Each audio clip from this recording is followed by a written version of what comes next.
कल जब न्यूज़ आई थी कि मैनचेस्टर सिटी ने 105 से भी ज़्यादा एफएफपी और प्रीमियर लीग के रूल्स को ब्रेक किया था, बहुत लोगों का सवाल उठने लगा था मिडल ईस्टर्न ओनरशिप पे। अभी तक जितने भी मेजर केसेस रहे हैं जिसमें यूईफा ने या प्रीमियर लीग ने या जो भी फुटबॉल की डिसीजन मेकिंग अथॉरिटीज हैं, उन्होंने एक्शन लिया है किसी भी क्लब के अगेंस्ट। उन सब क्लब में से सबसे ज्यादा न्यूज़ में जो आए हैं वो 2 क्लब हैं। That is Manchester city and PSG, and दोनों में कॉमन लिंक ये है कि दोनों की मिडल ईस्टर्न ओनरशिप है। मैनचेस्टर सिटी की ओनरशिप यूएई से आती है और पीएसजी की ओनरशिप कतार से आती है। जो मिडल ईस्टर्न इन्वेस्टर्स का पैसा लगाने का तरीका है यूरोपियन क्लब्स में, उस पर काफी सवाल उठे हैं और उनमें से एक सवाल अब मैनचेस्टर यूनाइटेड पे भी उठा जा सकता है, क्योंकि फरवरी का महीना शुरू हो चुका है। मैनचेस्टर यूनाइटेड के जो भी पोटेंशियल बिड्स हैं और जो यूनाइटेड के एक्चुअल बिडर्स होंगे, इस समय अपना सीरियसली जो इंटरेस्ट है और जो उनकी एक्चुअल बिड्स होंगी वो अब सबमिट करेंगे, क्योंकि फरवरी महीने में पहले भी रिपोर्ट हो रहा था और अभी भी यही रिपोर्ट हो रहा है कि फरवरी के महीने के एंड तक पता चल जाएगी कि यूनाइटेड के नेक्स्ट लाइकली ओनर्स कौन होंगे। और अब न्यूज आई है कि कतार बेस्ड इन्वेस्टर्स यूनाइटेड के लिए एक सीरियस बड़ी बिड देना चाहते हैं, जो बाकी सारे बिडर्स को बीट कर सकती है, क्योंकि कतार पे पैसे की कमी तो नहीं है। But क्या जो सिटी के साथ हुआ है वो मैनचेस्टर यूनाइटेड के साथ भी होगा? This is a very important question जिसका हमें आंसर करना पड़ेगा। आज मैंने मैनचेस्टर यूनाइटेड की जर्सी पहनी है, कोई मैं लॉयर गिरी कर नहीं रहा। कल का वीडियो अगर आप लोगों ने नहीं देखा है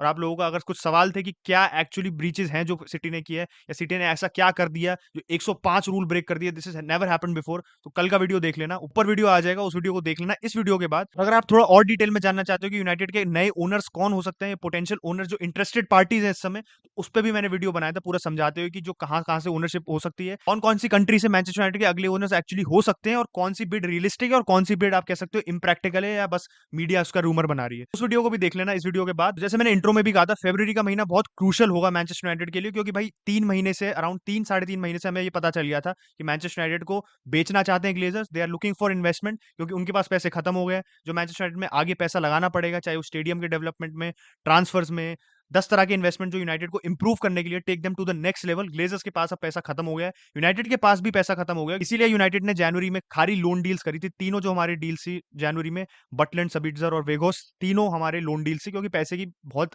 किल्लत हो चुकी है इस समय मैनचेस्टर यूनाइटेड में। तो जो सेकंड और सबसे क्रूशल और सबसे इंपॉर्टेंट स्टेज है ऑफ सेलिंग मैनचेस्टर यूनाइटेड, वो फरवरी में शुरू हो जाएगा। That is getting offers on the table. तो भाई जिम रैटक्लिफ का हमारे को ऑलरेडी पता चल चुका है, उनके इनियोस ग्रुप ने अनाउंस कर दिया कि they are officially interested in United, और वो एक ऑफिशियल बिड तैयार कर रहे हैं जो वो बहुत जल्दी सबमिट करेंगे। बस उसी के साथ साथ कल रात को ही एक न्यूज आई है कि कतार बेस्ड इन्वेस्टमेंट भी आ सकता है मैनचेस्टर यूनाइटेड में, और जो वो बिड प्लान कर रहे हैं वो बिड इतनी अट्रैक्टिव हो सकती है ग्लेजर्स के लिए कि वो कोई और ऑप्शन को कंसिडर नहीं करे एंड सीधे कतार बेस्ड इन्वेस्टर्स को बेच दे। अब देखो, इसमें बहुत सारी प्रॉब्लम्स भी खड़ी होती है जो हमारे को समझनी पड़ेंगी एंड जो बहुत लोग जिन पे ध्यान नहीं दे रहे हैं। एक तो ये है कि जो सबसे बड़ी प्रॉब्लम है कि कतार ने ऑलरेडी इन्वेस्टमेंट कर रखा है, दैट इज इन पीएसजी। तो पीएसजी और Manchester United have the possibility European competitions में, which is the Champions League, hopefully not the Europa League, for the both of us, उसमें मिलेंगे। अगर एक यूरोपियन कंपटीशन में 2 क्लब्स मिल रहे हैं तो उनकी कॉमन ओनरशिप नहीं हो सकती, क्योंकि एक कॉन्फ्लिक्ट ऑफ इंटरेस्ट आ जाएगा और यूईफा, उनकी रेगुलेशन जो यूईफा की, वो अलाउ नहीं करती है। तो अगर ये ऐसा होता है तो देखो, कतार की जो रॉयल फैमिली है उन्होंने इन्वेस्ट कर रखा है एज अ स्टेट, आप कह सकते हो PSG as a state back club. तो जो कतार से इन्वेस्टमेंट, पोटेंशियल इन्वेस्टमेंट आएगा मैनचेस्टर यूनाइटेड में, उसको किसी इंडिविजुअल इन्वेस्टर से होना पड़ेगा, एक प्राइवेट इन्वेस्टर से होना पड़ेगा जो स्टेट से लिंक्ड नहीं है एंड बेसिकली जो सेपरेट है फ्रॉम द रॉयल फैमिली, जो नासिर अल खलीफी और जो पूरी आप कह सकते हो कतार की जो रॉयल फैमिली का जो फंड है, जो उनके पास पैसे जो उन्होंने लगाया है पीएसजी में, उससे हमारे को अलग बिड आनी चाहिए, क्योंकि सेम ओनर्स हो नहीं सकते। तो सबसे पहली प्रॉब्लम तो ये खड़ी होती है। दूसरी प्रॉब्लम है, आई थिंक जो सबसे बड़ी प्रॉब्लम है, कि कल तक मैं और काफी Manchester United fan base oil based money को और ऑयल बेस्ड इन्वेस्टमेंट को बहुत गाली दे रहे थे, क्योंकि भाई एक तो वो जैसे इन्वेस्ट करते हैं, उनका एक्चुअल इंटेंशन क्या है इन्वेस्ट करने का, वो एक बहुत बड़ा कंट्रोवर्शियल टॉपिक है। क्योंकि देखो, इसमें कोई छुपाने वाली बात नहीं है कि उनको रिटर्न नहीं बनाना फुटबॉल क्लब से, उनको रिटर्न नहीं बनाना है मैनचेस्टर यूनाइटेड से। They are looking for an avenue जिसमें वो पैसे लगा सके सिर्फ, and they just want to treat it as a trophy asset. अब आप सोचोगे ट्रॉफी एसेट क्या है? ट्रॉफी एसेट बेसिकली ये हो गया कि आपकी ईगो बूस्ट के लिए और आपकी जो प्रेस्टीज आती है, आपको बेसिकली जो आपका प्राइड मिलती है उस चीज को ओन करने से, दैट इज आपकी सबसे बड़ी कंसिडरेशन है उस चीज को खरीदते हुए। नॉट कि इसमें जो रिटर्न्स आएंगे, आपके फाइनेंशियल इंटेंशन है वो सेकेंडरी है। आपकी प्राइमरी इंटेंशन ये है उस एसेट की जो आप कह सकते हो गुडविल है, उस एसेट की जो भी आप कह सकते हो पॉजिटिव एस्पेक्ट्स है, उसकी जो कमर्शियल पावर है, उसकी जो ब्रांड वैल्यू है, उसको खरीदने से आपकी जो खुद की वैल्यू होगी वो बढ़ेगी। तो अगर कतार बेस्ड के जो भी इन्वेस्टर्स होते हैं, अगर वो मैनचेस्टर यूनाइटेड को खरीदेंगे, यूनाइटेड को ओन करना उनके लिए एक बहुत बड़ी बात होगी। वो यूनाइटेड को ओन करना चाहते हैं, वो यूनाइटेड से पैसा नहीं कमाना चाहते। तो ये बहुत मेजर डिफरेंस है हमारे जो करंट ओनर्स है ग्लेजर्स में से, जो एक्चुअली पैसा कमाना चाहते हैं मैनचेस्टर यूनाइटेड से, वो एक एज एन इन्वेस्टमेंट देखते हैं मैनचेस्टर यूनाइटेड को, एज अपोज टू एक ट्रॉफी एसेट जो किसी भी मिडिल ईस्टर्न ओनरशिप के लिए कायदे से होगा। देखो, मैं पहले भी बोल चुका हूँ कि कोई भी इन्वेस्टर, कोई भी पैसे वाला आदमी अगर फुटबॉल क्लब खरीद रहा है, तो बहुत बहुत रेयर होता है कि वो किसी फुटबॉल क्लब को पैसे बनाने के लिए खरीदे। एंड ऐसे बहुत कम क्लब्स हैं वर्ल्ड में जो पैसा एक्चुअली आपको दे सकते हैं। गिने चुने क्लब्स हैं जो मैं आपको हाथ पे गिना देता हूँ। एक तो है मैनचेस्टर यूनाइटेड, एक है लिवरपूल, आर्सेनल को भी आप इंक्लूड कर सकते हो, Barcelona, real Madrid, Bayern Munich. इस समय ये 6 क्लब हैं जो आपको पैसा कमा सकते हैं। इनमें से 3 क्लब तो आप तुरंत हटा दो, Bayern Munich, real Madrid and Barcelona, क्योंकि ये इनका जो ओनरशिप स्ट्रक्चर है, ये किसी को खरीद बेचना नहीं चाहते अपने आप को। इसमें जो सोशियोस का कॉन्सेप्ट है स्पेन में और जो बुंडेसलीगा में 50+1 रूल है, तो उसमें आप ऐसी अपॉर्चुनिटी किसी भी इन्वेस्टर के लिए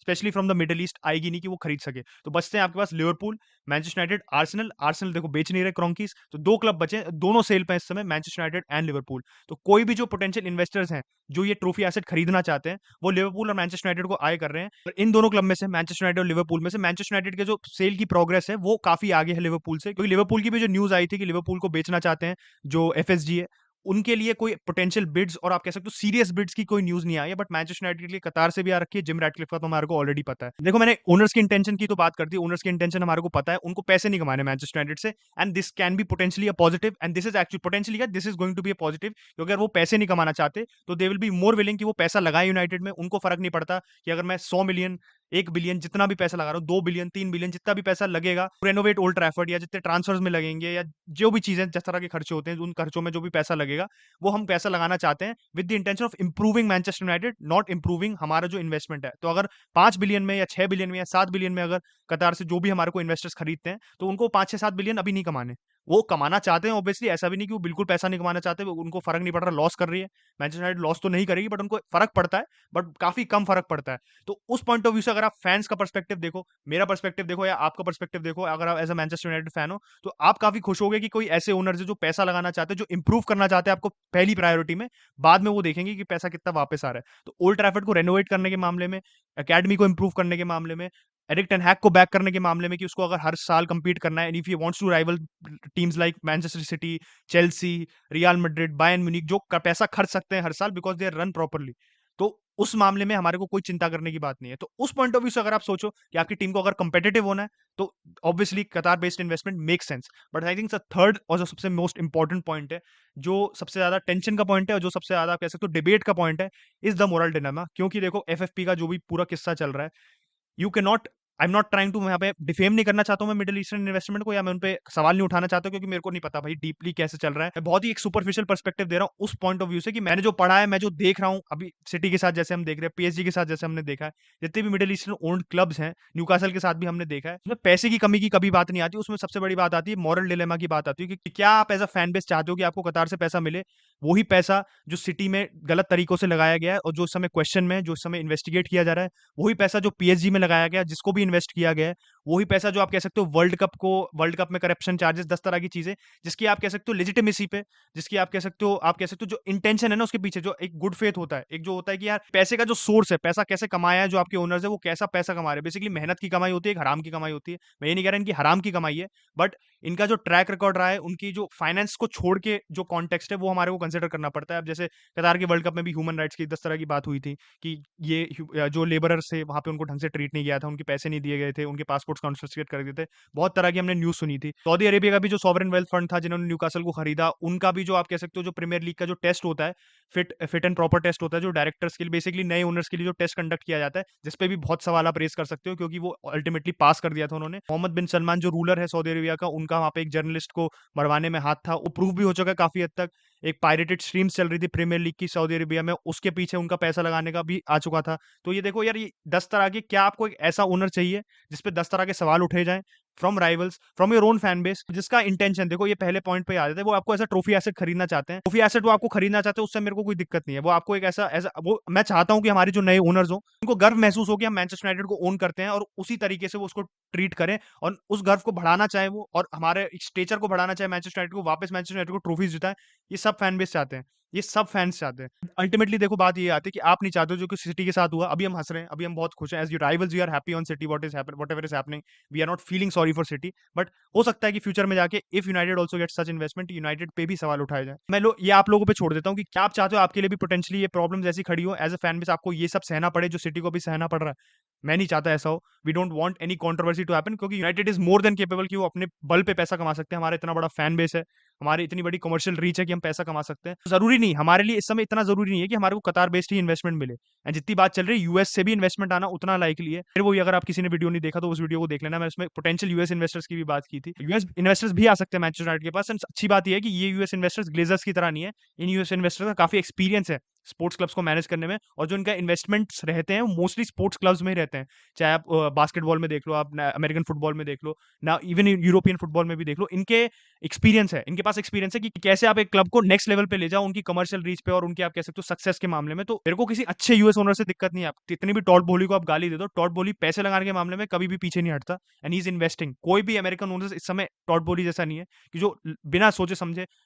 टीम को इंप्रूव करने के लिए पैसे लगाया जा रहा है लगातार। ठीक है, आप कितनी सेंसिबली लगा रहे हो, that is another issue, but अगर आप सीधे सीधे उस डिसीजन को देखो कि पैसे लगाने के मामले में ग्रेम वॉटर को बैक करने के नाम पे, टीम को अच्छा करने के नाम पे, टॉड बोली कभी भी पीछे नहीं हट रहा है, एंड दैट इज समथिंग जो हमारे को टॉड बोली के बारे में अप्रिशिएट करनी चाहिए। तो he is an example of a US owner जो कंजूस नहीं है, जो एक्चुअली इनका ट्रैक रिकॉर्ड रहा है। आप चाहे एफएसजी के साथ देख लो, चाहे आप यूनाइटेड के साथ देख लो, बहुत एग्जाम्पल्स रहे हैं। तो अच्छे यूएस ओनर्स भी हैं, तो अगर वो आते तो वो भी मेरे को उससे दिक्कत नहीं है। अल्टीमेटली मैं चाहता हूं कि अगर मेरे पास कोई भी ऐसे ओनर्स आए, तो ग्लेजर्स से जो दिक्कतें हुई थी, ग्लेजर्स से पैसे के मामले में दिक्कत हुई थी, ग्लेजर्स से वैसे मॉरल डिलेमा नहीं हो, बट मैं नहीं चाहता कि अब हमारे को मॉरल पॉइंट ऑफ व्यू से, क्योंकि ये सब चीजें भी यार इन्फ्लुएंस करती है। फुटबॉल सिर्फ पैसों के बारे में नहीं है, फुटबॉल फैंस के भी पर्सपेक्टिव से बनता है। आप पैसे की वजह से किसी क्लब को सपोर्ट नहीं करते हो, आप उस आपकी जो फीलिंग है उस क्लब को लेके, बहुत सोशल और इमोशनल कॉन्टेक्स्ट बहुत है फुटबॉल का। तो मैं चाहता हूँ उस कॉन्टेक्स्ट का भी ध्यान दिया जाए। हमारे जो ओनर्स होंगे, ग्लेजर्स उस चीज का ध्यान नहीं देंगे, ग्लेजर्स को अल्टीमेटली जो सबसे ज्यादा पैसे देगा वो उसको बेचेंगे। अगर आप भी, हम भी ग्लेजर्स की जगह होते तो हमारे को भी अगर कोई अपना बेचना होता मैनचेस्टर यूनाइटेड को, तो हम भी पैसा ही देखते, क्योंकि अल्टीमेटली हमने जितना पैसा दिया था